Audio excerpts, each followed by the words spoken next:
السلام علیکم ورحمۃ اللہ وبرکاتہ۔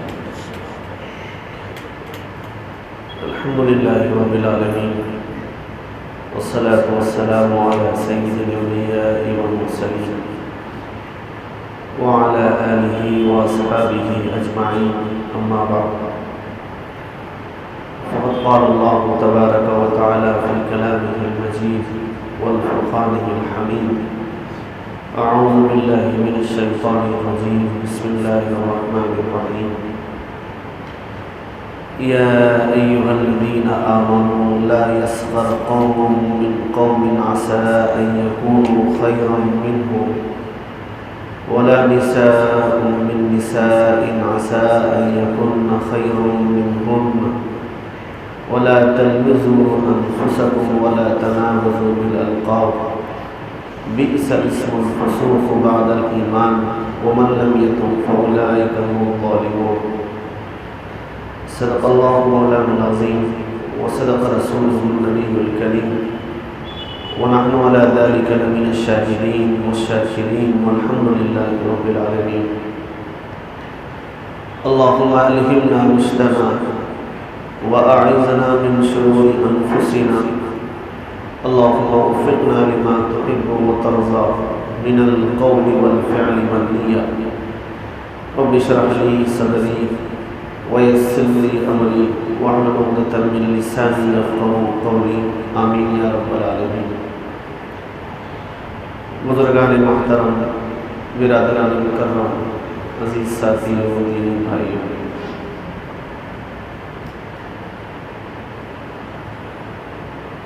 اللہ تبارک و تعالیٰ کا ہزارہ احسان ہے اور اس کا شکر ہے کہ اس نے ہم کو اشرف المخلوقات میں سے بنایا ہے۔ دنیا میں جتنی مخلوقات اللہ تبارک و تعالیٰ نے پیدا فرمائی ہے، ان تمام مخلوقات میں سب سے افضل ترین مخلوق انسان کو پیدا فرمایا ہے۔ انسان سب سے افضل ترین مخلوق ہے، سب سے بہترین مخلوق ہے اور سب سے خوبصورت ترین مخلوق ہے۔ انسانوں سے افضل کوئی مخلوق نہیں ہے، انسانوں سے بہتر کوئی مخلوق نہیں ہے اور انسانوں سے خوبصورت کوئی مخلوق نہیں ہے۔ اللہ تبارک و تعالیٰ کا ہزارہ یہ بھی احسان ہے کہ اللہ تبارک و تعالیٰ نے اپنی عبادت اور اپنی اطاعت کے لیے ہم کو پیدا فرمایا ہے۔ قرآن کریم میں اس کا ذکر کیا گیا ہے: وَمَا خَلَقْتُ الْجِنَّ وَالْإِنسَ إِلَّا لِيَعْبُدُونِ، کہ ہم نے جناتوں کو اور انسانوں کو محض اپنی عبادت کے لیے، اپنی اطاعت کے لیے پیدا فرمایا۔ اگرچہ کہ دیگر مخلوقات بھی اللہ تبارک و تعالیٰ ہی کی اطاعت کر رہی ہیں اور اللہ تبارک و تعالیٰ ہی کی فرما برداری کر رہی ہیں، مگر انسانوں کو اللہ تبارک و تعالیٰ نے اختیار دیا ہے کہ وہ اللہ کی اطاعت بھی کر سکتی ہیں اور اللہ تبارک و تعالیٰ کی اطاعت سے روگردانی بھی کر سکتے ہیں۔ اللہ تبارک و تعالیٰ کی اطاعت پر انہیں انعام کی خوشخبری سنائی گئی ہے اور اللہ تبارک و تعالیٰ کی نافرمانی پر انہیں سزا سے باخبر کیا گیا ہے۔ اگر وہ اپنی دنیاوی زندگی کو اللہ تبارک و تعالیٰ کے منشے کے مطابق گزارتے ہیں اور اللہ تبارک و تعالیٰ کے احکامات پر عمل کرتے ہوئے گزارتے ہیں تو ان کے لیے دنیا میں خیر و برکت اور دنیا میں بھلائی کا ذریعہ ہوگا اور آخرت میں اللہ تبارک و تعالیٰ نے ان کے لیے انعام تیار کر رکھا ہے جنت کی شکل میں، وہ انہیں حاصل ہوگا۔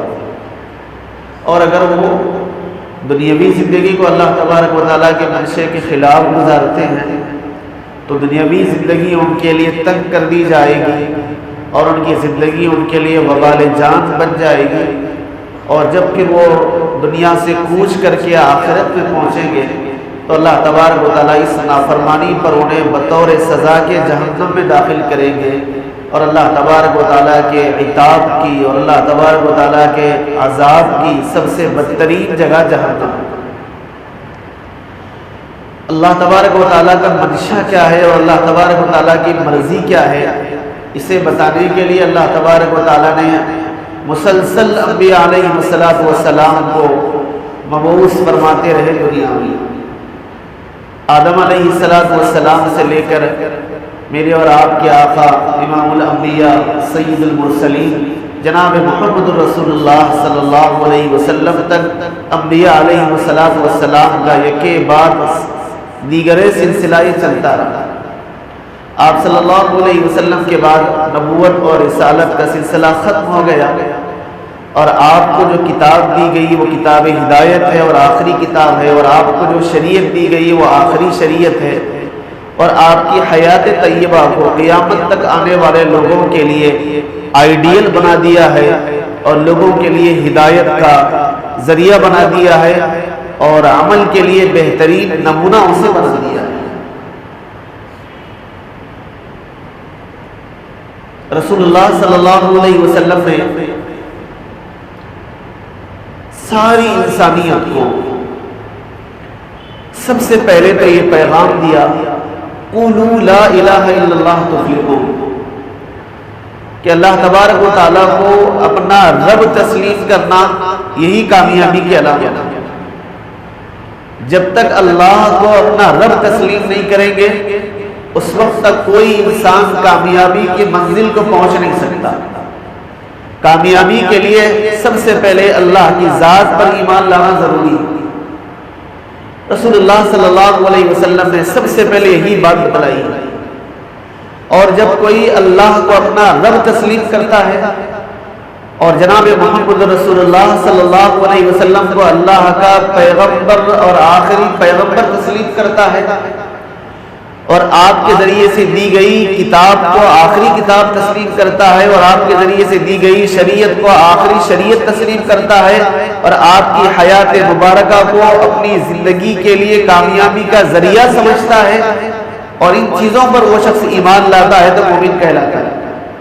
اب اس کے بعد اس کی زندگی یہاں سے شروع ہوتی ہے کہ وہ شریعت کے احکامات کے مطابق اپنی زندگی گزارے، ہر قدم کو شریعت کے مزاج کے مطابق گزارے۔ انسانوں کے مزاجوں میں تفاوت ہے اور بعض چیزیں انسانوں کے اندر آپس کے اعتبار سے بھی مختلف ہیں اور بعض چیزیں انسانوں کے مزاجوں کے اندر ہیں، جب تک ان کے مزاجوں کو درست نہ کیا جائے وہ خامیاں ان کے اندر برابر باقی رہتی ہیں۔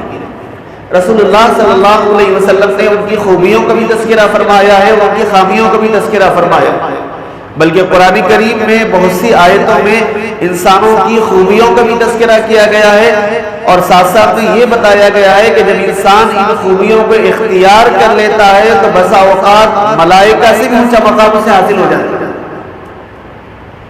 اور جب انسان کسی برائی کے اندر ملوث ہو جاتا ہے اور انسان کبھی کبھی ان برائیوں کو اختیار بھی کر بیٹھتا ہے اور جب انسان ان برائیوں سے دور نہیں ہوتا ہے اس سے قریب ہوتا ہے اور اسے کبھی کر لیتا ہے تو قرآن کریم کہتا ہے کہ بسا اوقات ان برائیوں کے میں ملوث ہو جانے کی وجہ سے انسان سب سے نیچے پہنچ جاتا ہے۔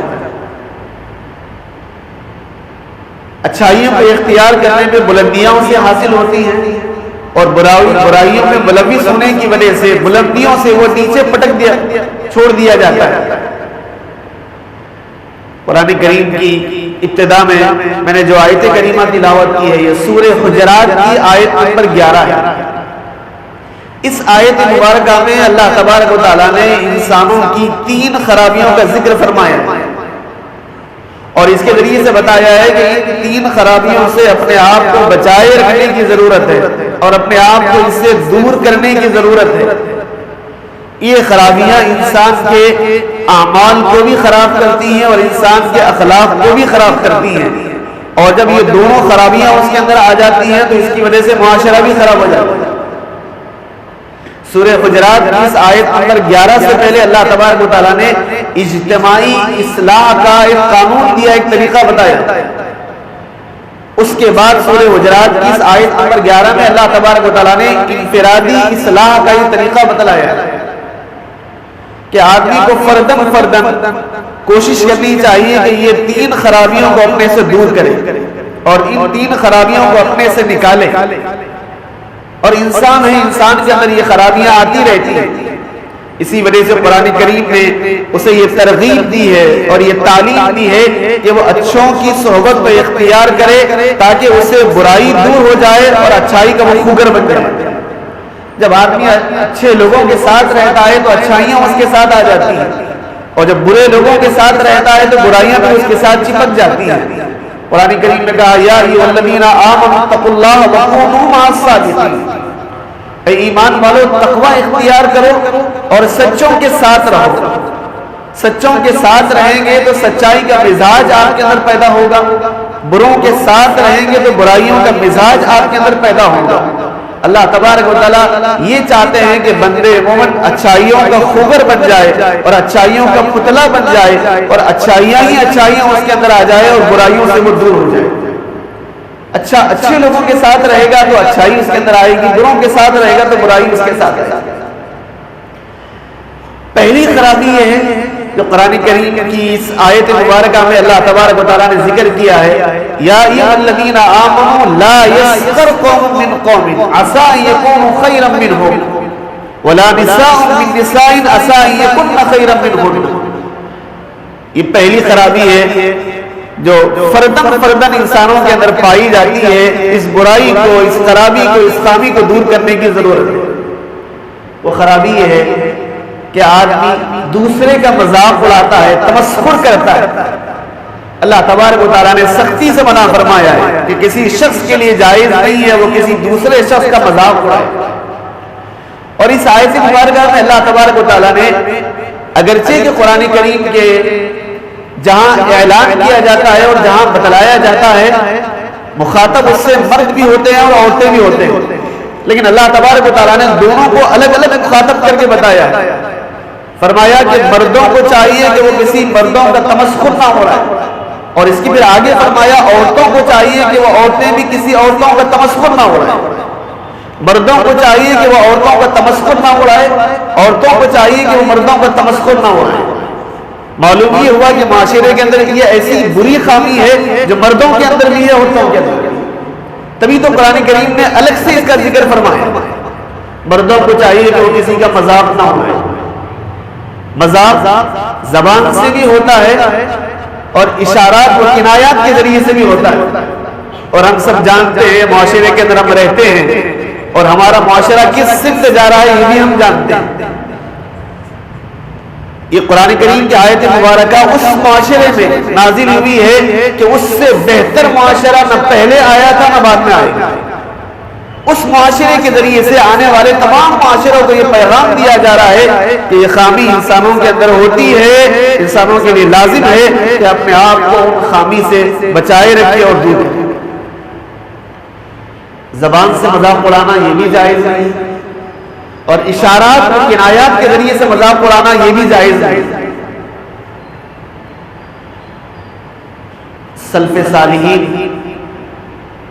فرماتے ہیں کہ جب یہ آیت مبارکہ نازل ہوئی تو سلف صالحین کا معمول یہ ہو گیا تھا اگر کوئی بکری کے تھن کو منہ لگا کر اگر دودھ پیتا ہے تو تب بھی اس کا مذاق نہیں اڑاتے. اور پھر بعض اہل علم کے بارے میں بلکہ حضرت عبداللہ بن مسعود رضی اللہ تعالیٰ صحابی رسول ہیں، اونچے درجے کے صحابی، وہ فرماتے ہیں اس آیت مبارکہ کے نزول کے بعد جب یہ بتا دیا گیا کہ کوئی شخص کسی کا مذاق نہ اڑائے، انہوں نے وہ فرماتے ہیں کہ یہاں تک کہ کتے کو دیکھ کر اس کا مذاق اڑانا بھی درست نہیں ہے. ہو سکتا ہے کہ اللہ تبارک و تعالیٰ آپ کی حیثیت کو تبدیل کر کے اس میں اسے نہ بنا. انتہائی درجے کبھی عمل ہے ایک دوسرے کا مذاق اڑانا. ہمارے معاشرے میں یہ چیز عام ہے. عموماً ہم لوگ ایک دوسرے کا مذاق اڑاتے ہیں، زبان کے ذریعے سے بھی مذاق اڑاتے ہیں اور اشارات اور کنایات کے ذریعے سے بھی مذاق اڑاتے ہیں. اور کبھی اس پر جو ہے کبھی توجہ نہیں دیتے کہ ہمارے مذاق اڑانے کی وجہ سے کہ اس کے دل پر کیا بیتتی ہے، اس کے دل پر اس کا کیا اثر ہوتا ہے. رسول اللہ صلی اللہ علیہ وسلم نے ایک حدیث میں فرمایا ان اللہ لا ينظر الى صورکم واعمالکم ولا ينظر الى قلوبکم، اللہ تبارک و تعالیٰ تمہارے صورتوں کو نہیں دیکھتے ہیں، تمہارے اعمال کو نہیں دیکھتے ہیں، بلکہ تمہاری دل کی کیفیات کو، دل کے احوال کو دیکھتے ہیں۔ جس آدمی کا تم مذاق اڑا رہے ہیں ہو سکتا ہے کہ وہ اللہ کے پاس مقبول ہے، جس آدمی کا تم تمسخر اڑا رہے ہیں کہ ہو سکتا ہے کہ اللہ تبارک و تعالیٰ کے پاس اس کا بلند ترین مقام ہے۔ اور قرآن کریم نے اسی طرف توجہ دلائی ہے، یا ایھا الذین آمنوا لا یسخر قوم من قوم عسیٰ ان یکونوا خیرا منھم، ہو سکتا ہے کہ وہ اللہ کی نظر میں تم سے بہتر ہے، وہ تو اللہ کی نظر میں بہتر ہے اور تم اسے کمتر سمجھ کے تم اس کا مذاق اڑا رہے ہیں۔ اس لیے کسی مسلمان کے لیے جائز نہیں ہے کہ کسی دوسرے آدمی کا وہ مذاق اڑائے، چاہے مرد ہو اس کے لیے بھی جائز نہیں ہے، اگر عورت ہے تو اس کے لیے بھی جائز نہیں۔ یہ بڑی خاص یہ قسم کی ہدایت دی گئی ہے اور انفرادی اس بدعملی کو بتایا گیا ہے کہ اس سے اجتناب کرنے کی ضرورت ہے۔ کیوں؟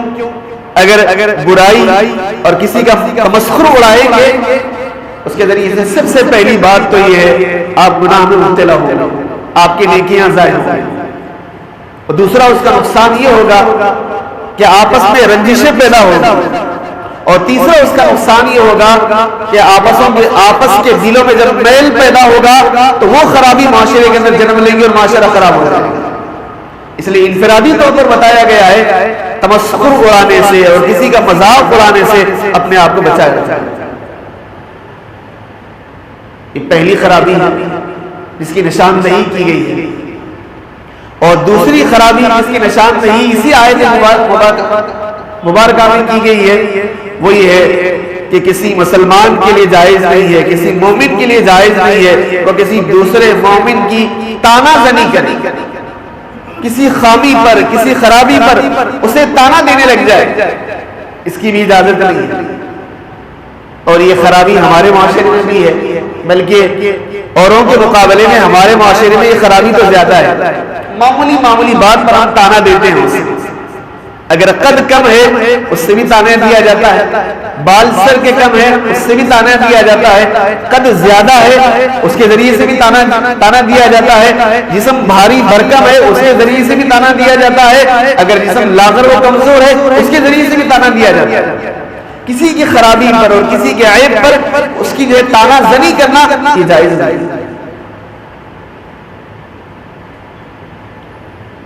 بلکہ ایک حدیث ہے جس میں رسول اللہ صلی اللہ علیہ وسلم نے سخت ترین پیغام دیا ہے۔ آپ نے فرمایا کسی مسلمان کے لیے کسی دوسرے کی تانا زنی کرنا جائز نہیں، اگر کوئی خامی ہے اس کے اندر، کوئی برائی ہے اس برائی کو پکڑ کر اسے جو ہے تانا دینا جائز نہیں ہے۔ اگر وہ کسی وقت کسی برائی میں ملوث تھا اور اس نے اپنے اللہ سے اپنا تعلق جوڑ لیا، اس برائی سے اللہ کے سامنے معافی چاہ لی، اس کے باوجود اگر تم اس برائی کو سامنے رکھ کر تانا دیتے ہیں تو رسول اللہ صلی اللہ علیہ وسلم نے سخت بات ارشاد فرمائی۔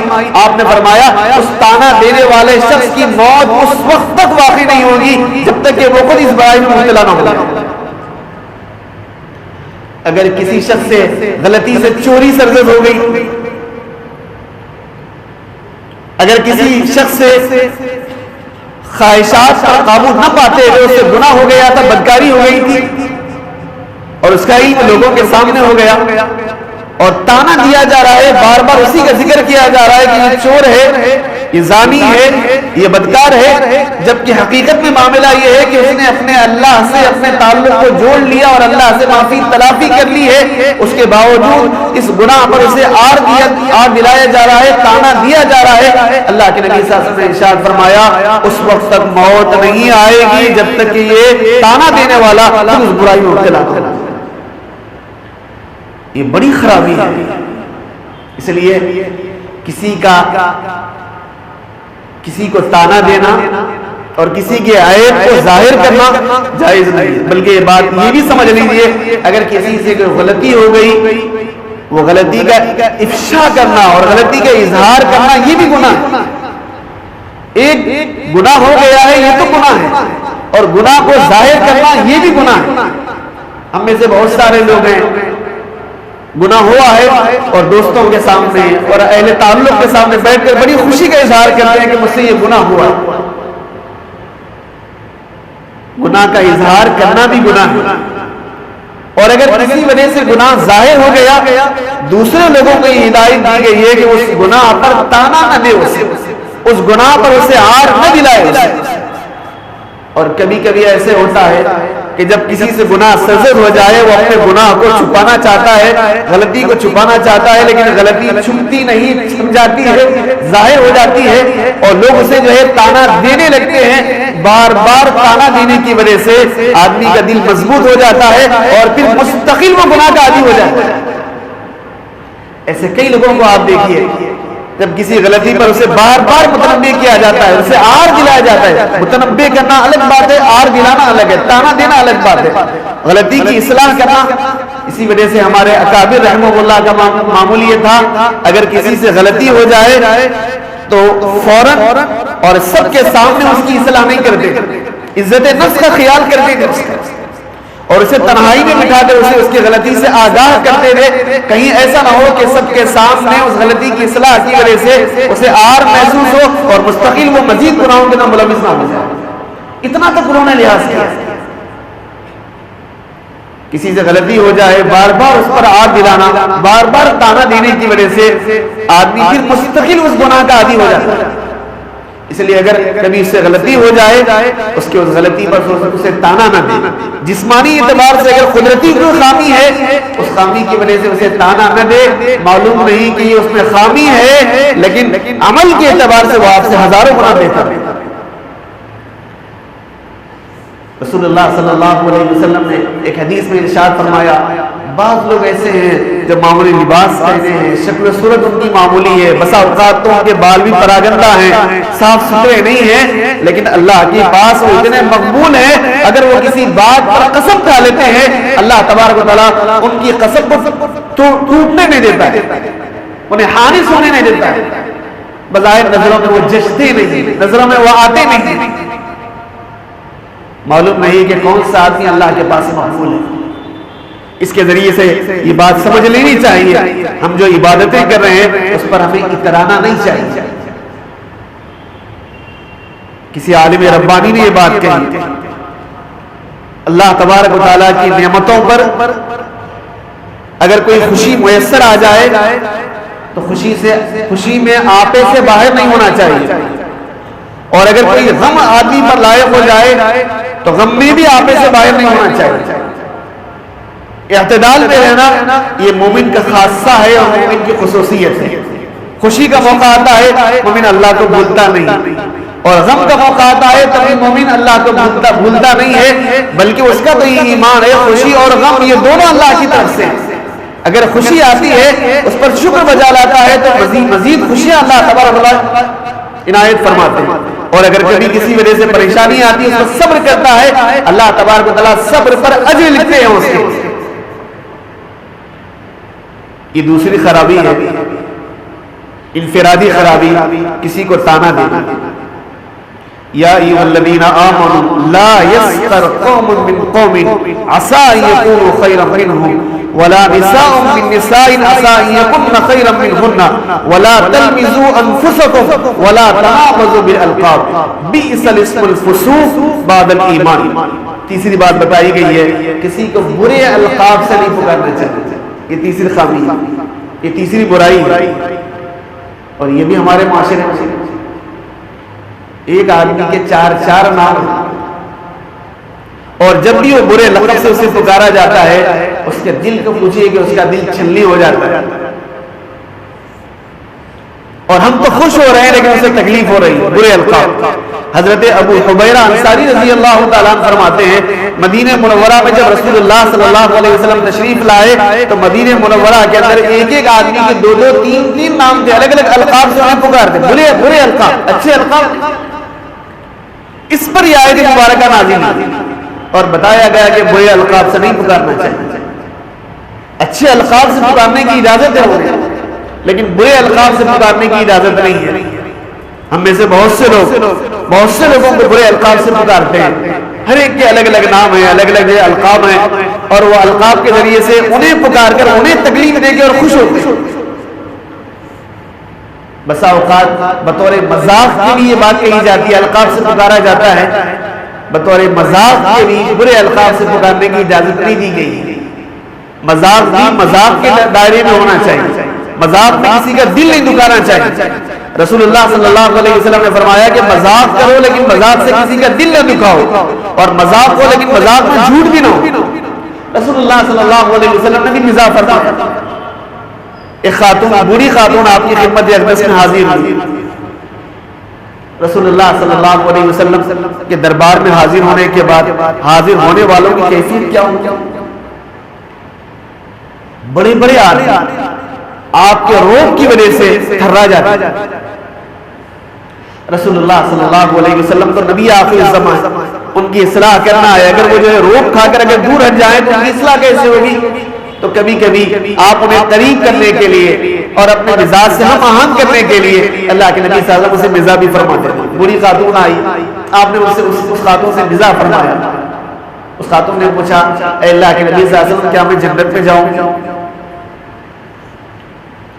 وہ تو یہ چاہتی تھی کہ زبان اقدس سے ایک جملہ نکل جائے کہ ہاں تم جنت میں داخل ہو جائیں گے، اور نبی اکرم صلی اللہ علیہ وسلم کی زبان اقدس سے جملہ نکل گیا کہ آپ جنت میں جائیں گی، اب تو جہنم حرام ہے۔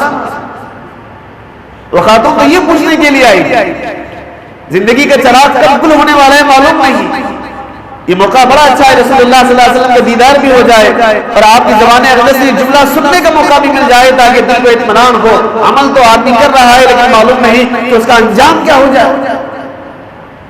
رسول اللہ صلی اللہ علیہ وسلم نے مزاح فرماتے ہوئے کہا کہ بوڑھے لوگ جنت میں نہیں جائیں گے۔ زبان اقدس سے جملہ سنا، بوڑھے لوگ جنت میں نہیں جائیں گے، یہ خاتون تو بوڑھی ہے، زار و خطار ہونا۔ کچھ دیر کے بعد اللہ کے نبی صلی اللہ علیہ وسلم نے فرمایا کہ اماں روتی کیوں؟ انہوں نے کہا کہ یا رسول اللہ آپ نے تو فرمایا کہ بوڑھے جنت میں نہیں جائیں گے، آپ نے فرمایا کہ بوڑھے رہتے ہوئے جنت میں نہیں جائیں گے، اللہ تبارک و تعالیٰ سب کو جوان بنا کے جنت میں داخل کرے۔ اب خاتون کو خوشی میسر آ گئی، آپ نے مزاح فرمایا لیکن مزاح میں جھوٹ نہیں فرمایا۔ ایک شخص آپ کی خدمت میں حاضر ہوئے اور کہا اے اللہ کے نبی صلی اللہ علیہ وسلم میرے پاس سواری نہیں ہے، آپ سواری عنایت فرمائیں، ایک اونٹ دیجیے۔ اللہ کے نبی صلی اللہ علیہ وسلم نے ارشاد فرمایا کہ ہم آپ کو اونٹ نہیں دیں گے بلکہ اونٹ کا بچہ دیں گے۔ اس شخص نے کہا اے اللہ کے نبی صلی اللہ علیہ وسلم اونٹ اگر آپ دیں گے تو میں اس پر سوار ہوں گا، اپنا سامان رکھوں گا تو کچھ کام آئے گا میرے، اگر آپ اونٹ کا بچہ دیں گے تو میرے کام کیا آئے گا؟ اللہ کے نبی صلی اللہ علیہ وسلم مسکراتے ہوئے فرمایا کہ کوئی اونٹ بھی کسی نہ کسی اونٹ کا بچہ ہی تو ہوگا۔ یہ ہے آپ نے مزاح فرمایا، انہیں قریب فرمایا لیکن اس میں جھوٹ نہیں فرمایا۔ اسی وجہ سے مزاح کی تو اجازت ہے لیکن مزاح میں جھوٹ کی آمیزش نہ ہو اور مزاح میں کسی کے دل کو نہ دکھائے۔ برے القاب کہتے ہوئے ہم ہزاروں لوگوں کے دلوں کو روزانہ چکنا چور کرتے ہیں اور ہمیں جو ہوش بھی نہیں۔ اور یاد رکھیے کہ کسی کو دل دکھاتے ہوئے اگر آپ ساری رات عبادت کرتے ہیں آپ کی عبادت اکارت ہے، آپ کی عبادت اکارت ہے۔ حضرت عبداللہ بن عمر رضی اللہ عنہ فرماتے ہیں کہ وہ خود طواف کر رہے تھے اور ان کے خادم فرماتے ہیں کہ طواف کرتے ہوئے انہوں نے فرمایا کہ کعبۃ اللہ تیرا بہت اونچا مقام ہے اللہ کے پاس، روئے زمین پہ سب سے مقدس ترین جگہ تو کعبۃ اللہ کی ہے، یہ عمارت اللہ کو جو بہت محترم ہے اس لیے کہ اللہ کے تجلی کی یہ جگہ ہے اور اللہ نے اس کو اپنا گھر فرمایا ہے، اسی وجہ سے اس کے طواف کو حکم دیا گیا ہے، اس کے اطراف نماز پڑھنے کا حکم دیا گیا ہے، لیکن فرمایا اے کعبۃ اللہ روئے زمین پر تو سب سے زیادہ محترم ہے لیکن مومن تجھ سے بھی زیادہ محترم ہے، مومن تو تجھ سے بھی زیادہ محترم ہے۔ اس لیے مومن کا دل دکھانا یہ بہت بری بات ہے اور برے القاب کے ذریعے سے کسی کا دل دکھانا یہ تو اور بری بات ہے۔ ام المؤمنین حضرت عائشہ صدیقہ رضی اللہ تعالیٰ عنہ اور ایک زوج محترمہ غالباً حضرت صفیہ رضی اللہ تعالیٰ عنہ وہ قد میں کچھ کم تھی، انہوں نے ان کے اس لقب کے ذریعے سے انہیں بلایا، وہ بس اللہ کے نبی صلی اللہ علیہ وسلم نے جب سنا تو فرمایا کہ عائشہ تم نے ایسا جملہ استعمال کیا ہے اگر اس جملے کو سمندر میں ڈال دیا جائے تو پورے سمندر کا پانی کڑوا ہو جائے، اس برے لقب کے ذریعے سے تم نے انہیں پکارا ہے۔